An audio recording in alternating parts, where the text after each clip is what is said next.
Good evening, everybody. Thank you for being here this evening for this webinar, Exploring Diversity in Our Shared Roots, presented by the North American Classics Project and sponsored by Cambridge University Press. We are so delighted this evening to have Beth Ellison as our guest presenter this evening. Beth joined us last summer at our summer workshop for a session on diversity, and it was so well received that we asked her to come back again and do this webinar for us. Beth has been a teacher of Latin and classics for almost 30 years. She holds a BA and an MA in classics, and her thesis focused on exploring the roles of often overlooked classical women, particularly those of the working class, in highly impactful events of the empire. For example, the development of Christianity and the creation of the political role of empress. Her work throughout these last 3 decades has emphasized the importance of considering issues related to equity in terms of gender, race, and identity, and has aimed to seek out the voices of those from the classical world who may have often been unheard. So as you've probably noticed, we are recording this webinar, and the link will be posted on the NACCP website in just a few days. And if you need a professional development certificate for this evening's webinar, just please email us at training@cambridgelatin.org, and we will remind you of that at the very end of the presentation and share that link with you again. So on that note, Miss Beth, it's all yours. All right. Well, thank you so much. I'm going to try to screen share and make sure that this will work okay. All right. So hopefully, can everybody see my screen? Okay. There we go. Everyone's good? Yes. Okay, lovely. Thank you. So thank you so much for the opportunity to be able to chat with all of you this evening and just to share some ideas. This is really, it's very much a work in progress for me. So I have been teaching Latin and classics for almost 30 years, which is something really quite surprising to me every time I say it. But with working in expanding EDI sort of fields related to Latin and classics, I feel almost like a brand new teacher in a way. Like that level of excitement, that level of exploration is really so important, I think, to keep alive in all of us as educators. And so if I move on, I move on to my next slide here. There we go. So I wanted to sort of take a moment to share the journey that I've been on with this is really about the journey that I started when I became a student at university, is looking for those voices, the evidence that we can find if we seek it, for people who may not have been heard in the story of the ancient Mediterranean world.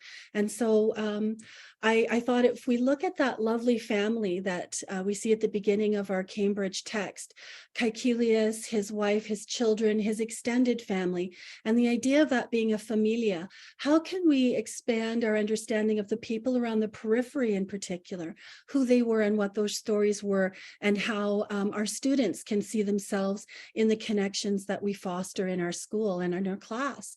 So I always come back to this quote, which I'm sure many of you are familiar with. It's one of my favorites, but the idea that nothing of humanity is alien to me is, I think, really profound as we try to explore inequities in the way that history and language and many things have been taught, and as we try to address them by expanding the voices that we include in our classroom, both the voices in what we teach and the voices in our students. So I often think of this whole process like the pieces of a puzzle. And when I think of how they fit together, that's the diverse picture that we're seeking to create. So where can we see ourselves, and where can we help our students see themselves in studying the classical Greek and Roman world, the classical Mediterranean, that whole sort of sphere of quite a broad collection of continents and peoples? And so when I think of those as puzzle pieces, We were looking to expand diversity in gender and sexual identity, LGBTQ2S+. That may be a bit of a slightly different term than some of you are familiar with, and I'll talk a bit more about that in a second. Looking at diversity of ability. So who in our stories, or who could we bring in to connect to our stories to show the different abilities that were part of the classical world? Faith and religious beliefs. Teaching about the ancient Greek and Roman world really gives us a chance to show the diversity of belief systems, and that they can coexist and be mutually supportive. Diversity of cultural beliefs, diversity of ethnicities, and how all of these can come together in a lens of equity and inclusion. So it's really very much, I think, a journey that I feel like I'm on every day, more and more, and learning more and more. And it's really exciting just to come across something and go, I can use that. That'll be so neat. So when you think about your journey as a teacher, and when I think back to my journey as a teacher and as a student, I think to what classics is, what actually is there, what the truth of the ancient world was. And then it's overlapped, of course, with what it has been thought to be. So people make assumptions based on movies or based on literature, sometimes fictional. They sort of assume and fill in blanks. And with thousands of years of layers of those things being filled in, sometimes our focus shifts a little bit. So ultimately, if we think about it like a pair of glasses, really what we're looking to do is shift our focus and look more deeply or more insightfully at some things that were there, that have always been there, that maybe just need to be given a bit more attention to. And so, of course, as I go forward, if anybody has a question or a comment or would like to ask for clarification about anything, please feel free to do that. The other thing that occurs to me as I think about this, I was looking at a picture of the images from the Webb satellite, or the telescope, sorry. And I personally, and I don't teach this field, but I was blown away by the way that this satellite, or this telescope, sorry, is absolutely redefining what people think of in space. And then I came across this picture, which is called the Pillars of Creation. And I was talking about this with someone the other day. To me, it looks like a hand, like the hand of God almost, if you think of it that way. And all of a sudden, even something from a completely different subject area, scientific subject area, can transform the way that we see the world. And you can kind of go, I can understand connections to mythologies where people see divine beings, you know, in the skies above us, sort of explanations from around the world that we can then make parallels to and see those connections. So when I come to looking at the people that I teach about and the places and the events, this is a pretty standard traditional view of the Greek and Roman world. The Roman Empire is outlined in black. And for a lot of our students, I know for me, this was the way that I saw that part of the world for decades. You know, we were used to, as kids, you'd get one of these and you'd color everything in and you'd label it, and that was that. And since I've started with this exploration, I've come to find different ways of viewing the physical space that the Romans inhabited geographically. So this is one of my attempts to show students and to show myself actually the countries that were included within the Roman Empire. So depending, because some countries in Europe, for example, are very, very small, you're looking at 45 approximately countries encompassed in that black line, which is the Roman Empire, or roughly the Roman Empire, hand-drawn, so it's not perfect. But it occurred to me as well after I did that hand-drawn line that it's not actually as a solid line that we think it is, that we really should be drawing it as a dotted line, because it's not that there wasn't any exchange of ideas or beliefs or trade across those lines. And so even that, when we talk about the people included within Rome, when we think about it, we now can expand beyond that because people came and went. They traded within, they migrated, they shared ideas and then left again. So there's an enormous opportunity for us to explore connections that we may not have ever really thought about before. So, okay, here's where I'm going to try to get my tech to work again. I have this particular slide, which has a link, hopefully, to a really cool article from Oxford. And I don't know if you can see that. Can you see an Oxford article there? Not quite. Okay, hang on. No, we're not seeing the article. We're just seeing the Just the drawing. slide. There Okay. it is. There it is. It is. Okay. So this research team at Oxford was using the human genome information to essentially map the progress of human beings over time. And so I'll try to make it a bit bigger. So please tell me if you're having trouble seeing it. But if you take a look, right now the map is showing people spread across various continents and countries. It is still very much a work in progress. So you'll notice, for example, that South America is not particularly well covered in terms of numbers and so forth, and the regions will be expanded. But watch very carefully, because we're going to be moving backwards in time. And what really astounded me about this is that by looking at it, by showing it to my students, I could show them the progress of people as they spread across the earth, and then think about it moving backwards to the idea that we're all connected from the beginning. So I'll play that for you and you can take a look and see what you think. In particular, watch for the generations. So 800 years, 1,000 years, 100 generations. So we're now at 4,000 years and 200 generations. And 10,000 years, 500 generations. And so forth. So as we look to see the way that people spread across the world, it traces us back to essentially a common beginning.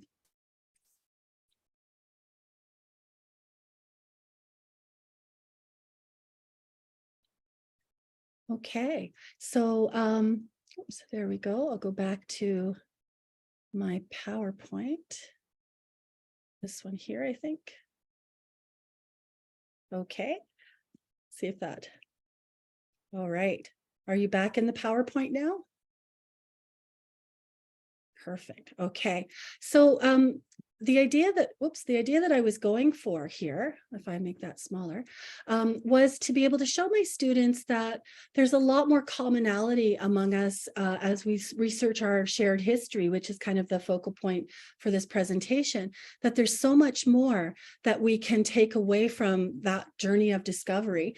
And then I thought, okay, let's look at Roman emperors. And so this particular image of Roman emperors is from a mouse pad that you used to be able to order. And it's the side view of Roman emperors from a variety of coins. And that's, of course, growing up and even in university, that's the image many of us had of the Roman emperors.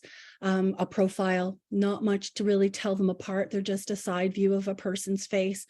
And during COVID, there was a graphic artist who needed a project and decided to take on a project where they recreated the faces of Roman emperors using information from historical research, primary sources, ancient sources, statues, and what would that person have actually looked like in real life. So on the left, you have Augustus, and on the right, you have Maximinus Thrax. And all of a sudden, with this project that this artist worked on, Daniel Volchard, and you can order a copy of his work, you can see then potential for emperors to take on a real human form. So you have this idea of the Principate and different emperors very clearly being from different parts of the empire, from different geographic locations, and a diversity that really is helpful for students to see. So then I thought, okay, this would be really interesting to look at in more depth. Who were these people? And I mean, many of us have studied them and have them in our translations and talk about them, but who are they really, and what else can we say about them? So we're going to come back to her in just a second, but if you look on the bottom left, you'll see an empress called Ulpia Severina, and I'm going to talk about her again in just a second.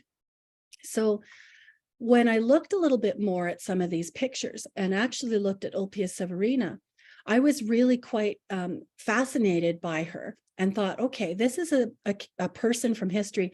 Maybe we could link her into Unit 4, where we have the Empress Domitia. We could link her into stages 13 to 15, where we focus on Cogidubnus, because Ulpia Severina may very well have been the only, that we know of anyway, woman who served as empress without a male emperor. Now, there's a lot of speculation as to whether or not this actually could have happened, but in particular coinage, the things that gave us information when we looked at the side views of the emperors, that coinage lists her as things like Augusta or Pia or Piissima Augusta or Dea. And so this is really interesting that the coins are suggesting that she had more of a role in government than ever before really talked about. She wasn't around for a particularly long time, and she's late empire, so not everybody focuses on the late empire particularly much.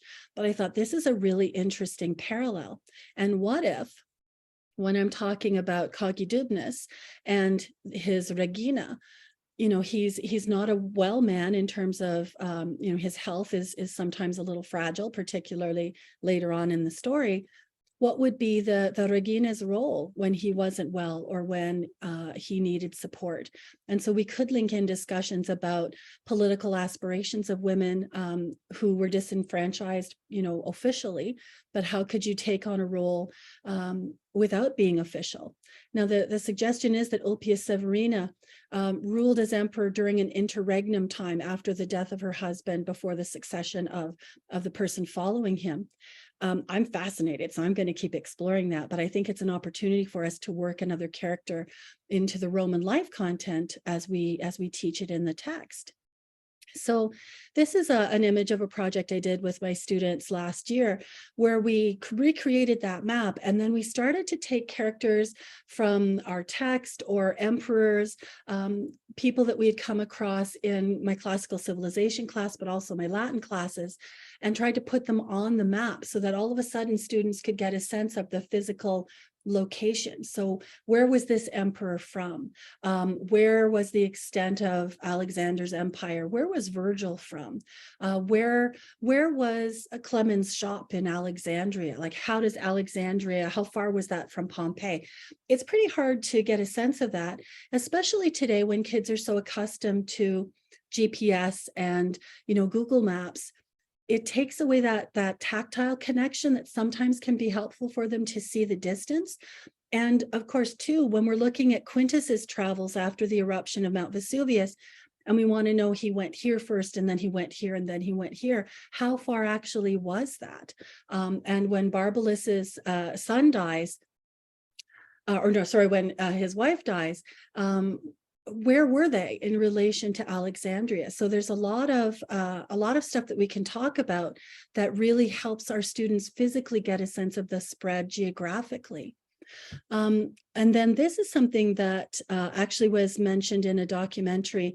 It is a really significant speech recorded from Kagidubnis honoring Claudius, sorry, I can't even talk this evening.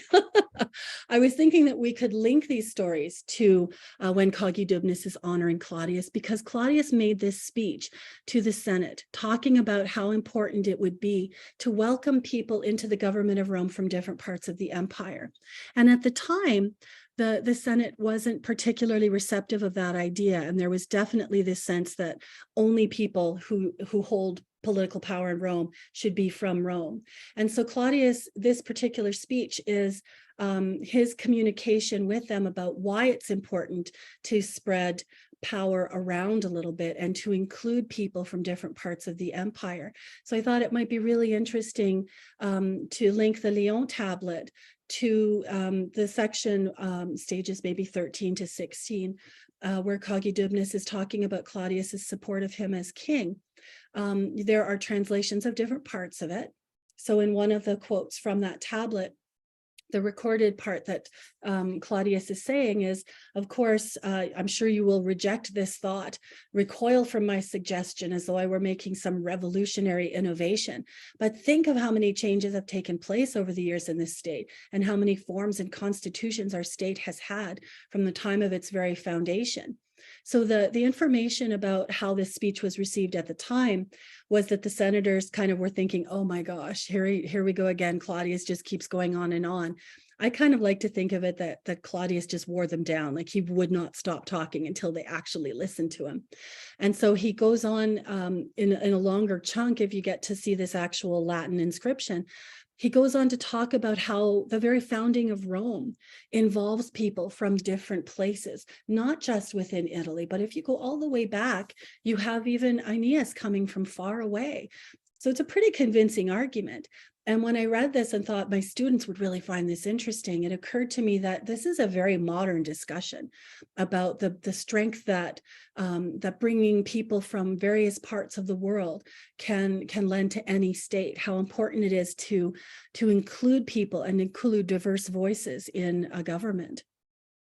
So another thing that I've come across over my exploration is a particular series called Africa and Britain, A Forgotten History. And there is an historian and journalist named David Olusoga, and you can see his reference at the bottom here.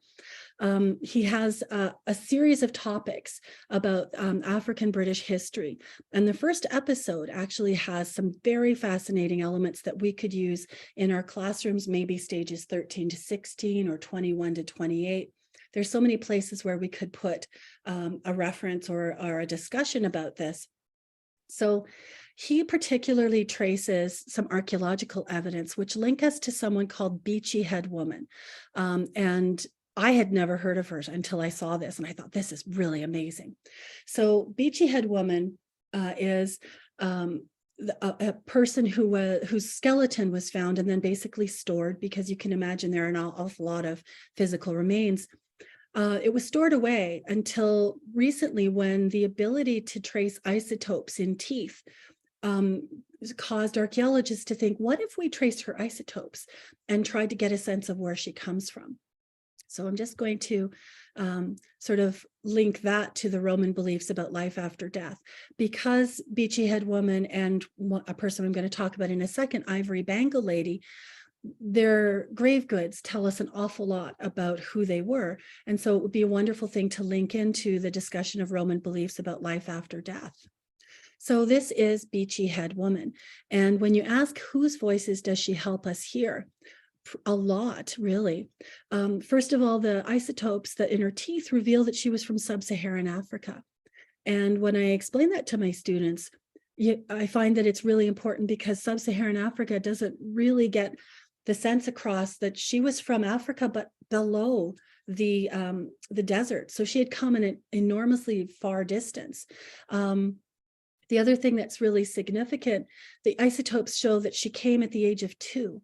So if you're looking to explore the lives of soldiers, of Roman soldiers, for example, particularly there was a Roman unit from North Africa, from Mauritania, Moorish unit that moved up to Britain. So it is possible that her father was in the military and they moved across Africa and up into Britain. So there's a fascinating opportunity for us to discuss sub-Saharan African peoples who were also Roman, who were very far from where they started. She was just a small child when she came to Britain. Classical women, working class freeborn free women at the time. You don't get an awful lot of opportunity to explore the lives of working class women, and Roman military family members. That's pretty rare to actually get to explore. So not only can we see the recreation of what she would have looked like, we get a little bit of a sense of what her life was, and the fact that she lived her whole life in this particular place in Beachy Head. So I thought definitely we could link that to the stages in Britannia, to all of those stages where we're exploring Roman Britain. And as well, we have what's referred to as the Ivory Bangle Lady. So she is a woman whose remains were found, and the same kind of information could be gleaned from her DNA in her teeth from the isotope analysis. And so she dates from about 4th century York. But what's really significant are the things that were found with her. So you have these bangles, and one is from a substance from Africa, and one is from a substance from Britain. You have a potential Christian reference in one of the works, one of the statements that's in there. You have glass from Roman Egypt, perhaps, or from another location that would have been very expensive, and a glass bracelet. So what we have here is a woman who was buried with significant wealth. And the inscription says, "Hail, sister, may you live in God." So people who are exploring what she was buried with suggest maybe she was a Christian, and that's pretty early to see Christianity spread up to Rome and Britain. So there are lots of things that we can do for our students to link in the voice of Ivory Bangle Lady or Beachy Head Lady to give us more information to share with them and explore those other voices. And in particular, the movement of Roman soldiers means that they were moving with family members very often, and it's a voice that we often don't get a chance to hear. So I have another one here. This is a slightly new person that I've been exploring. And there's a CBC documentary called Pompey's People from a show that's very beloved here in Canada called The Nature of Things.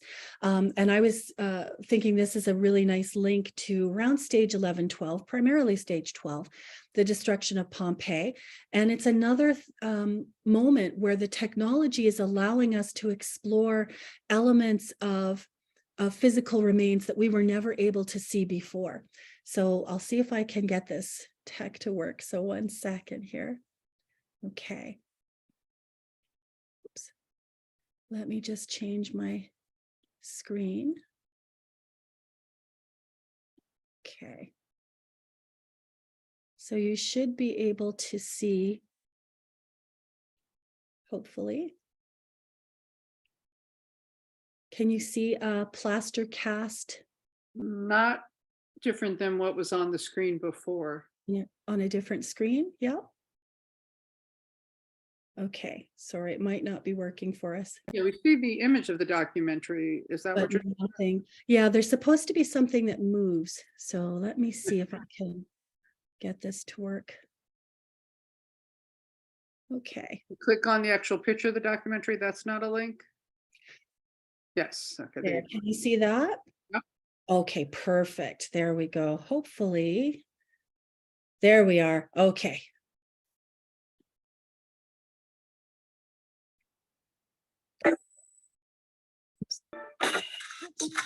Okay.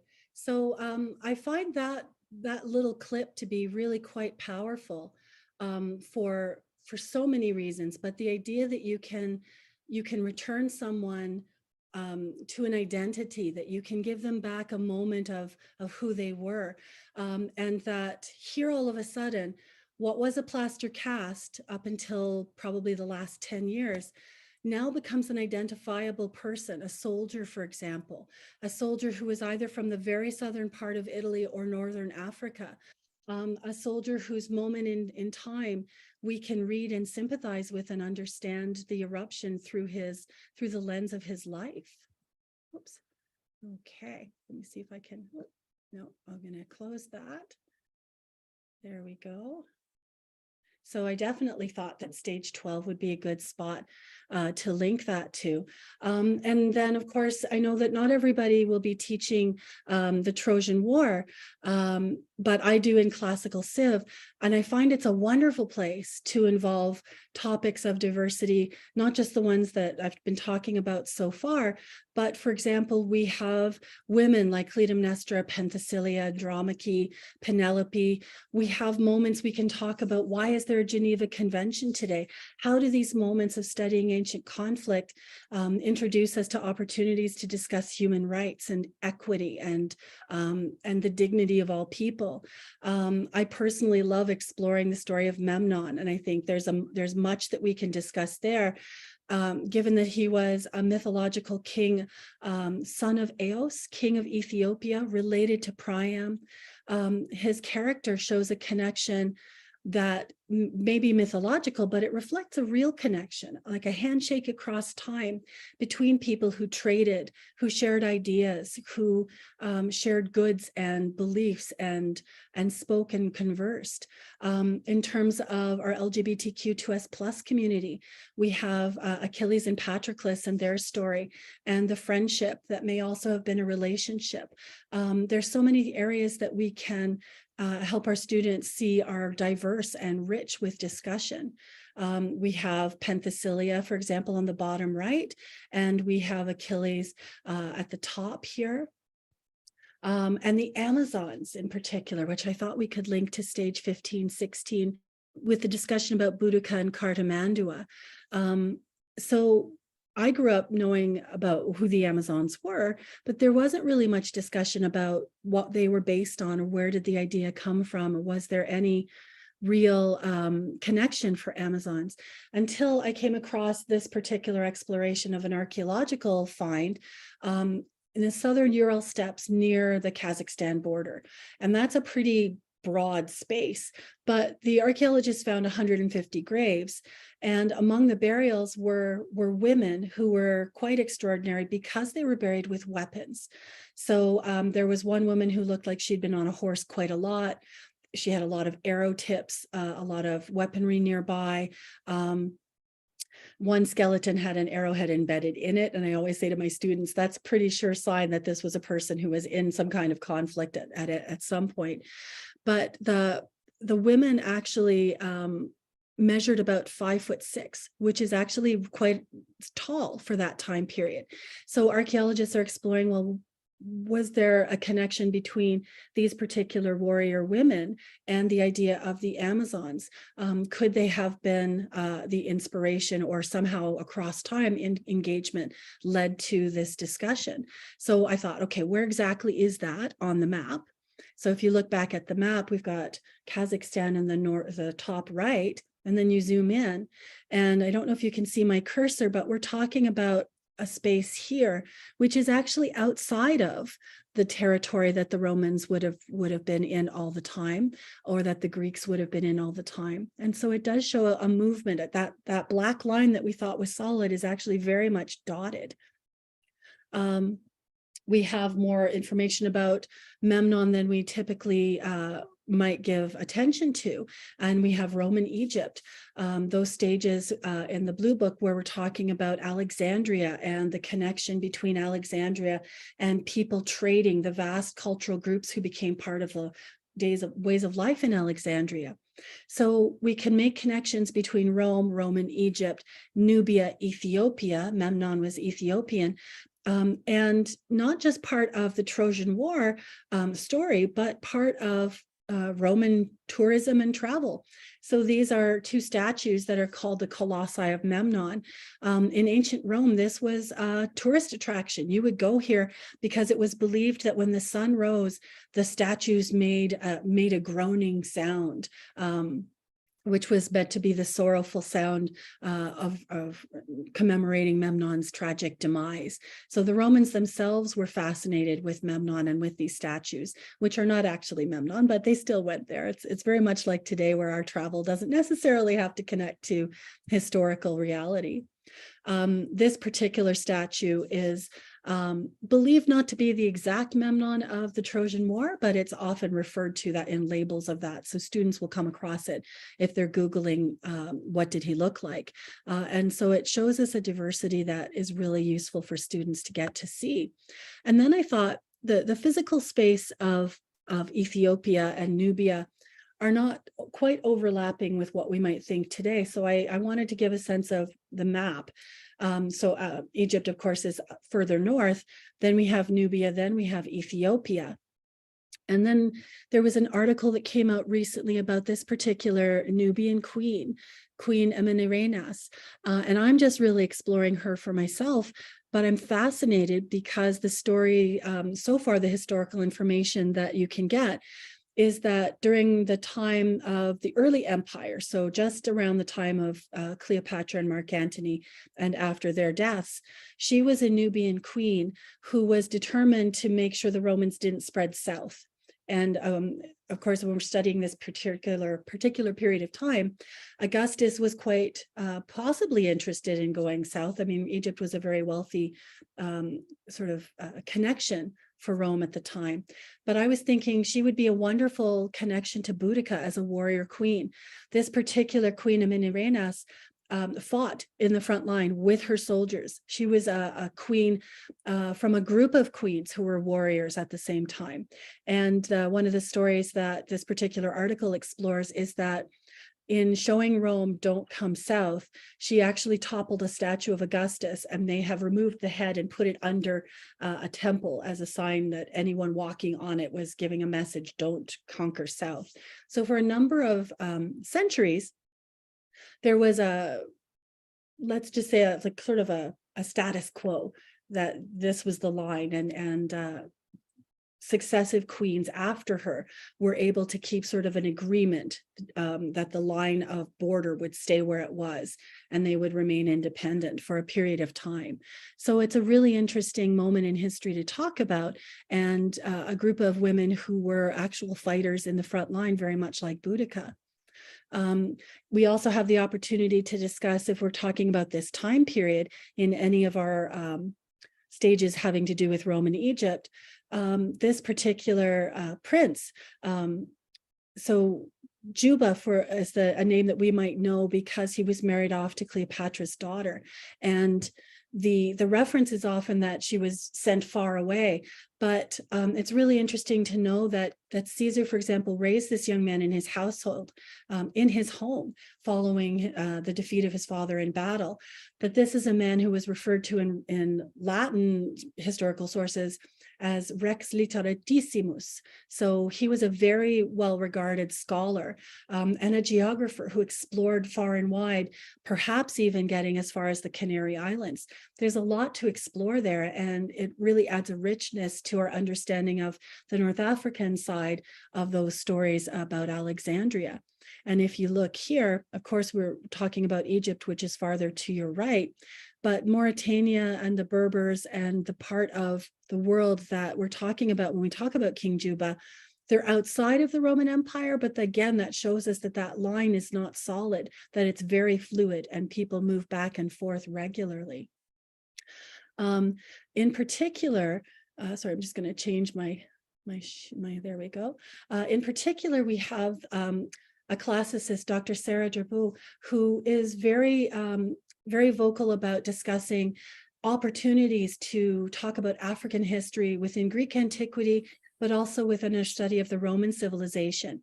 And some of her interviews actually really invite educators to discuss possible connections beyond or outside of our comfort zone. This little blurb that I'm showing you here is her inviting us as educators to keep being lifelong learners and show our students the importance of expanding our points of view and our perspectives, and looking at what's potentially a connection, even if it's not a certainty. Oops. Sorry, there we go. I also like to reference Emily Wilson, and that's the Odyssey, of course, by Homer, which is not necessarily part of our CLC units. But when we talk about her recent translation of the Odyssey, one of the things that I find really fascinating is that as a female translator, her Odyssey is the first translation done by a woman, and it has a unique take on the language. So when we look at translating the Latin in front of us, there are different ways that we can translate that lend a new lens or a different lens to what we're choosing to express. As well, in terms of teaching mythology. And there's so much information here, but we have possibilities to teach mythology that's broad, that bring in diverse cultures. So on the bottom right, you'll see Isis and Mithras and Demeter. And particular Isis is a great discussion, a topic of discussion to relate to the stages where Clemens is building his shop. And so he becomes a follower of Isis. What does that mean? What is a mystery religion? Why are there so many things that we don't know about it? It's a great opportunity to discuss differences of religious belief and faith in the ancient world and even today. I really enjoy talking about Iarbas. I teach sections of the Aeneid. And so talking about Iarbas as the king of the Gaetuli, but also the son of Jupiter Ammon, and the pulling together of Tunisian, Egyptian, Greek, and Roman culture through mythology. It isn't just the myth that's being reflected. That myth reflects what happened in real life, where people came together and shared ideas. Pyramus and Thisbe being set in Babylonia is important or to talk about where exactly geographically was it, and why did a myth from that part of the world end up in the Greek collection of mythology, because of trade and discussion and sharing ideas. We have Athos, a demigod from India, and I find this really fascinating. The son of a nymph of the Ganges. So a river that is sacred in India has a nymph who becomes part of the pantheon in Greece and later in Rome, unfortunately killed by Perseus, and beloved of a man named Lycabas. So you have this cultural connection as well as representation of LGBTQ2S plus characters and people, as well as Apollo and Hyacinthus, and a character named Iphis. So of course, as we're teaching our students, there are things that we would be careful of, because some of these myths, for example, involve violence or exploitation or unkindness. And so we have to be aware of what we bring into our discussions, but we have so many opportunities in mythology. And here in Canada, the term 2S plus or two-spirit people also connects to our Indigenous communities here in Canada. It's a term that comes from our Indigenous communities, and that involves a recognition of sexual identity that's very broad. And so it's it's really interesting, because I think it encapsulates, from our understanding of the ancient world, a point of view that's really useful for us to share with our students. There are selections from Sappho, for example, that if you translate Catullus, if you translate Catullus, you might get some connections to Sappho. And whoops, I'll go down to this one. I found this a really interesting article, because we have a myth of Alpheus and Arethusa, and there are myths in Ovid that are part of the Purple Book, for example, in CLC, where you're translating some pieces of Ovid. But it's an opportunity for us to connect to Indigenous cultures and myths where rivers are actual entities. And so here in Canada, there is a movement to declare this particular river a legal entity, a legal person, for its protection. Okay. So I know I'm running out of time, but Alexander the Great provides a really excellent opportunity for us to work all of these puzzle pieces in to show the diversity of the topics and the peoples that we include for our students. The concept of syncretism. I was just translating some Virgil with my students the other day, and there's this lovely argument that I'm going to come to in a second, where Juno speaks to the importance of a culture being able to maintain its identity and its dignity. And I thought this is a really interesting discussion when we look at the spread of empires and conquest and so forth. And then, of course, in the Aeneid, because the Purple Book has some selections from the Aeneid, but some of us also do selections at different points when we're in the Green Book. The idea of Virgil's view of Rome as a unity of cultures and peoples in the discussion between Jupiter and Juno. So if we go ahead here to this quote, "I beg you for relation's sake, for the majesty of your own kin, when they make peace with happy nuptials," talking about the marriage between Aeneas and Lavinia, "don't order the Latins to change their ancient name to become Trojans. Don't make them change their language or alter their clothing. Let Latium exist and let there be Alban kings through the ages."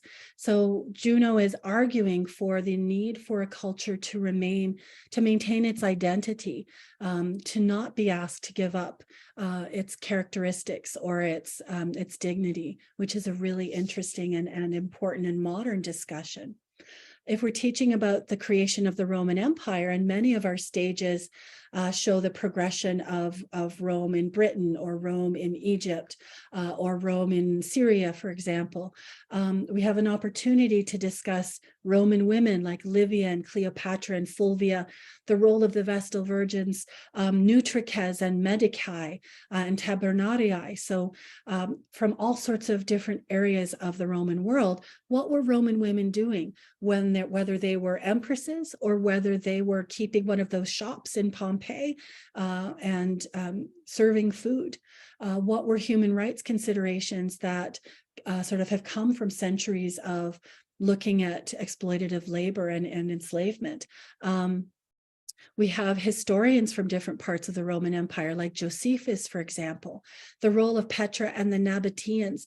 That's a really fascinating opportunity for us when we're talking about translations that take us into the Middle East, and that trade route that would have been a source of not just sharing goods, but sharing ideas. Claudius provides us an opportunity to discuss physical challenges, as does Cogidubdus himself, who is challenged because of his old age and his physical sort of fragility at certain parts in the story. So ultimately then, when I think about my role as a teacher, I'm left with questions to sort of spur me on to what can I do? Because it's a pretty daunting task. How can I address equity, diversity, inclusion in what I teach? How can I try to make sure to include more voices and voices that might be missing from my subject? What primary source material can I look to? And that's really important for us from an sort of a pedagogical perspective, from a classical perspective. What are the primary sources out there, and what are the potential biases in them that I might want to be aware of? Where can I expand the diversity of ability in peoples that I reflect and represent? Are there secondary source materials like these documentaries or these articles in History Magazine, for example, that I can access, which will give me more information for my students? How can I then help my students see themselves in what I teach, see others through what I teach, and have greater empathy in engaging with them, and understand that the shared history of all of us is in front of them. It's really not any one history. It's a shared history that we can all come together to share. So ultimately, then I see it as all of us showing that shared handshake across time and reminding ourselves that nothing of humanity is alien to me. So that's where I'll end. I know we have a few minutes left for questions. If anybody has any questions or would like to comment or make suggestions or ask about anything that they've seen there, I'll just stop sharing that for right now and see if anybody would like to ask a question or make an observation.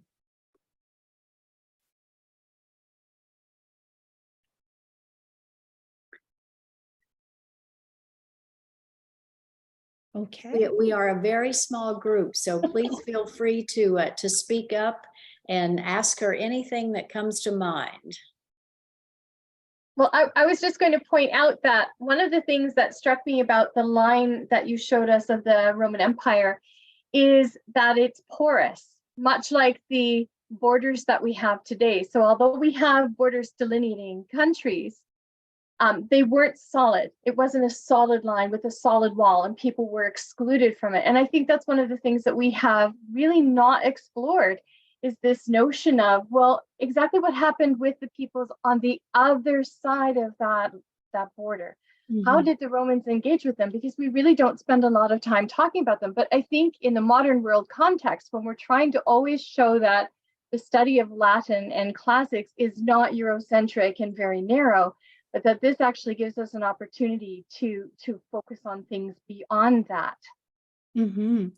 Yeah, and when it occurred to me, I thought it's a very simple idea, like the idea that it wasn't a solid border, but for some reason it's not something that I ever really explored. And it makes total sense that it's not just that only the people within that line would have engaged. There would have been engagement across it and all across it.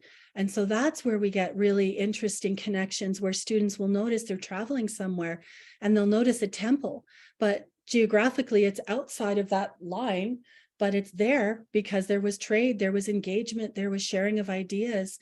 And that's so exciting. And when students can say, oh, I get that. I see where this word came from Latin into my language, or this, I saw this word and I realized that it's the same in this other language. It's so exciting to be able to share that with students.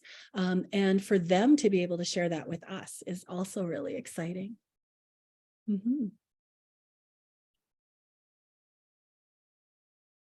Does anyone else have any questions or thoughts or anything I can go and look into more? I have two things I'd like to comment on. One is, I love the fact that you shared people who were, these people you found that are just everyday people, you know, they're not the emperors and the leaders and stuff like that. So many students would be shocked because we're so used to holding up the white statues of the important people, you know. That was exciting. And the other thing, you were just mentioning the borders and, you know, finding a temple on the outside of the borders. And I think we think that, okay, the Romans owned this and they didn't own that, but that didn't mean a whole community of Romans didn't end up living there, or Roman people, you know. Mhm. And as you were making such a good point of the dotted lines, it's like blurry lines, you know. Mhm. Absolutely. Yeah, there's another article I came across where a Roman sandal was found in Northern Europe, like well outside of that border. And the archaeologists are suggesting that the person who owned the sandal got to somewhere where it was quite cold and snowy and still is today, and just kind of went, that is not helpful to me, and just kind of threw it away. But the idea that a Roman person would be that far north was like mind blowing. Like, why were they there? And it seemed completely normal to find, you know, there were other things found too, but a sandal that someone just went, no, I need something way warmer than this, and just kind of chucked it aside. So I think there's so much that we can explore in looking at the remains from everyday people, because they ultimately were the ones doing the work of the empire and living the lives of the empire and building the things that we now look at. Yeah. And I mean, I want to know so much more about how Beachy Woman got there as a young kid, right? I mean, you know, you know, and when we have to walk 5 miles, we think we're walking a long distance, or, you know, and just getting your head around, you know, what that must have been like, you know. I find her fascinating, and the more I can find about her, the better.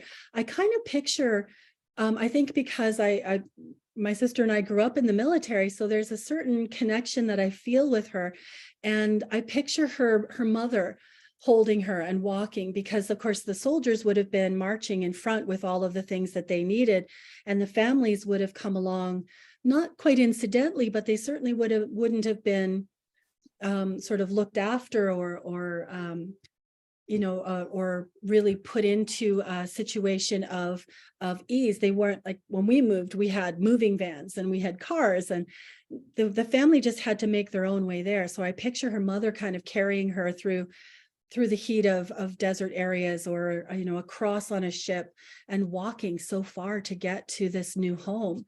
But that particular documentary shows where the village around Beachy Head was built for the families of the soldiers who settled there.